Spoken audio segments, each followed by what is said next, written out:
What's up mga kabayan? It's the first day of Ramadan. So ito po yung ating iftar. So ayan, nagluto si paring Jan ng bulalo. Ayan, nakita nyo naman, mukhang napakasarap mga idol, kabayan.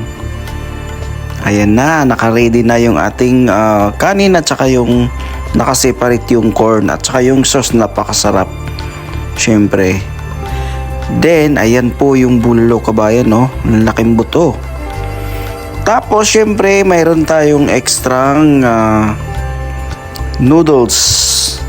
Mayroon tayong extrang egg noodles, mami. Ayan, naka-ready na rin. So, ayun, kakain na kami mga kabayan. So, let's eat our first iftar this Ramadan. Okay guys, thank you. Bye-bye.